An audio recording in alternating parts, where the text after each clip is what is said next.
Hi everybody, welcome back to a few more chapters of The Wild Robot today. We are going to read a couple today, and last time we read was when Bright Bill learned how to swim, if you remember that. So our next chapter is called Chapter 36, The Gosling Grows. Bright Bill soon forgot about the incident with Rockmouth, and he spent his mornings cruising around the pond with the other goslings. He was becoming a great little swimmer. He was also becoming a great little speaker. "Hello, my name is Bright Bill," he said to anyone who would listen.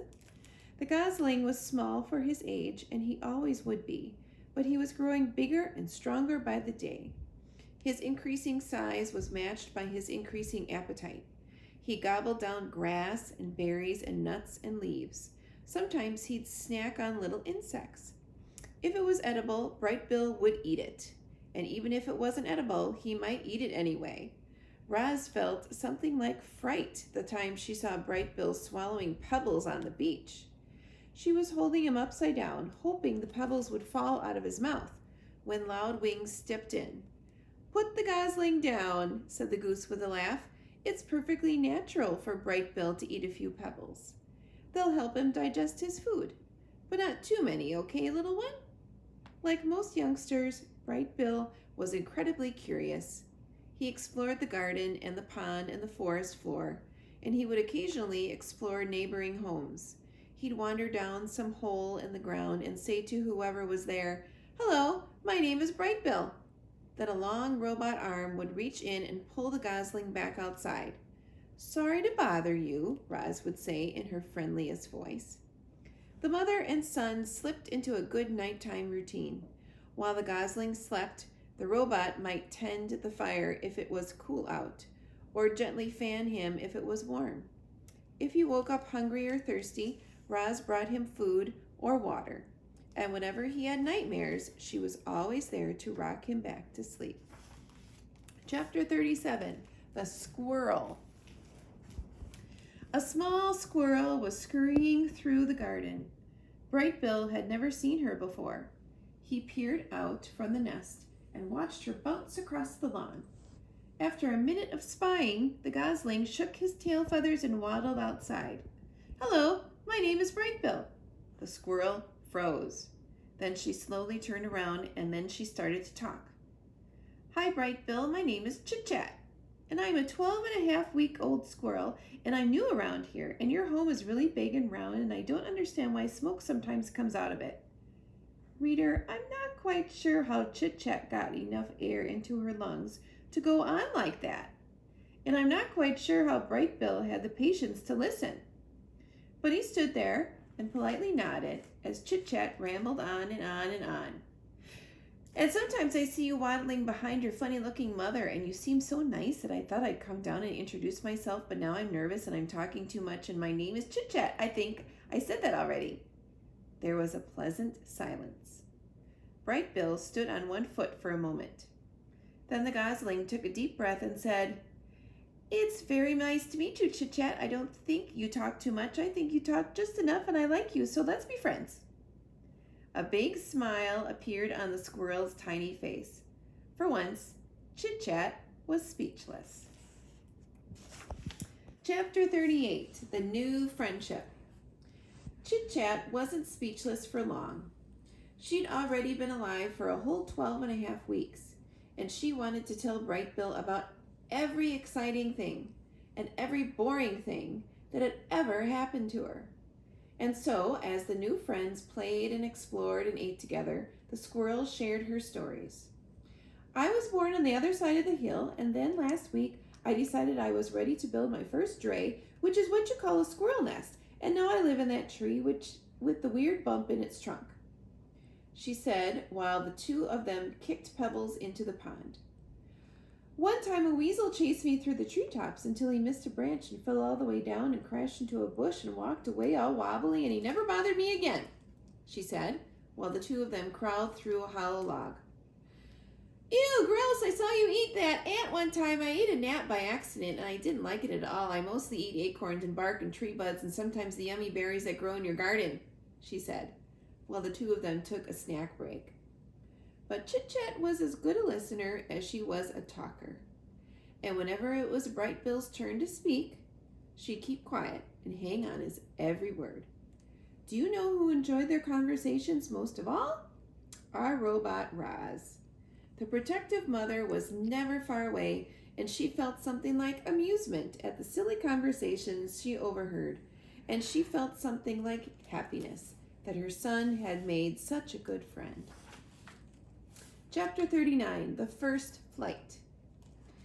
Bright Bill had spent his entire life by the pond, and he was becoming very curious about what lay behind his neighborhood.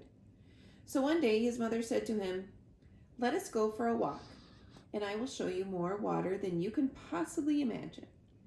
Roz placed the Gosling on her flat shoulder, and the two of them set off across the island. They marched out of the forest, crossed the great meadow, and climbed uphill until they were at the top of the island's western ridge.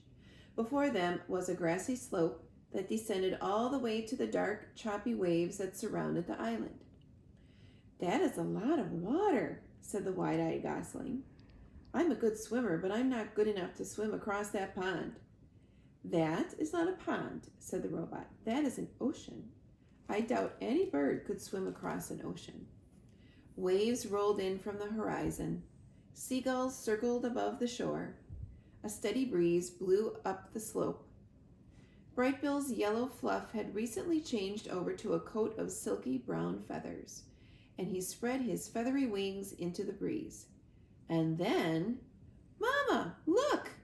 For the briefest of moments, the wind lifted Bright Bill off the ground, but he quickly tipped backward and thumped into the soft grass. "I was flying!" he squeaked. "That was not flying," said Roz, looking back at her upside-down son. "Well, I was almost flying. I'm going to try again." "I have observed many birds in flight," said Roz. "Sometimes they flap their wings quickly, and other times they fly without flapping at all. They spread their wings and soar on the wind." "So I was soaring?" said Bright Bill. "Almost. There, look at that soaring seagull. It seems like she is not doing anything, but if you look closer, you will notice that she is making small adjustments with her wings and tail. I think you should try adjusting your wings in the wind like her." Bright Bill hopped onto a rock and opened his wings wide. "The wind is pushing me backward." "Change the angle of your wings," said his mother. "Let us see what happens when they slice through the air."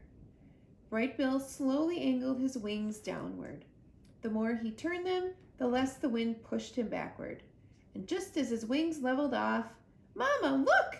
he squeaked as his feet left the ground. "I'm soaring! I'm soaring!" He hovered there for a second, rising a little higher than before, and then he sailed backward into the soft grass again. The Gosling kept hopping onto the rock and kept riding the wind and kept tumbling into the grass until he started to find his wings. With each attempt, he floated a little higher and a little longer, and finally Bright Bill really did soar.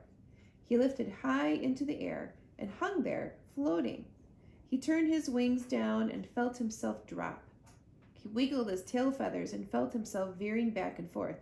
"I'm a natural," he squeaked. "You are doing very well," said Roz, "but you need to keep practicing." And so they spent the afternoon practicing up on the ridge. Once Bright Bill was comfortable soaring, he tried flapping his wings. He flapped high into the air. He flapped in straight lines. He flapped around and around in circles. A big smile appeared on the Gosling's face. Clearly, Bright Bill was designed to fly. "I'm flying, Mama. I'm really flying." "You are flying," said the robot. "Very good." Bright Bill was now a real flyer, but all that flying had worn him out. He lowered himself toward the ground and tumbled into the grass one last time. His landing still needed some work. Roz placed Bright Bill on her shoulder and headed back to the nest. "I can't believe I can fly now, Mama," said Bright Bill in his sleepy voice. I just wish you could fly with me." And then the Gosling's words were replaced by his quiet, steady breathing. And that's where we are going to end today. Thanks for joining me, everybody, for some chapters of The Wild Robot. I will see you again tomorrow. Bye-bye.